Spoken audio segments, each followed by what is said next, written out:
Now that we got our CPU installed, the next thing that we want to install is the CPU cooler, also known as the heatsink or just a basic cooler. So, what came in my box are these two parts. These are for Intel motherboards. We got an AMD, so we don't need that. What we do need though is this, the only other thing that came in here, and this is I call it heatsink grease. People call it thermal grease. Go ahead and tear this open. I don't need to show you guys how to tear it open. You guys probably figure that out.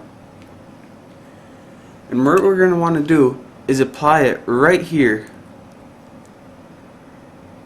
So apply it right there and spread it across just like that. And what this is going to do is make sure that once this touches your CPU, it's going to give you a nice, tight, cool connection, and it's going to make sure it stays cool. So go ahead and spread that on there, just like that. Now let me get rid of this. And we want to go ahead and place this down right here. Now there are two little clips and two little brackets on your motherboard. Go ahead and hang one clip on your motherboard just like that, and take the other clip. They're gonna be there. We go. Easy, Bessie. Now our CPU cooler is locked in.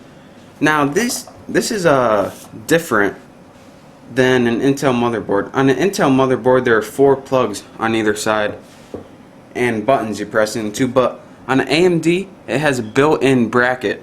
So that's how we do that. Again, clip it to one side, apply thermal grease, apply the thermal grease before, clip it to one side, hang it over to the other side, clip it in.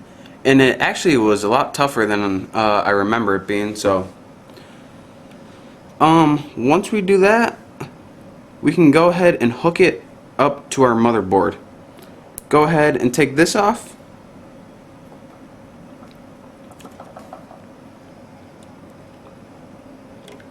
And this little thing is our CPU plug for our CPU fan. Now there's going to be a little thing on your motherboard, and if you read it, it says CPU fan. So why don't you put A and B together? Go ahead and plug that baby in. Make sure you don't bend any pins, and it should plug in. Make sure this wire is out of the way. You actually might want to put your rubber band back on, which I'm going to do right now, just to make sure that nothing gets in the way of your fan.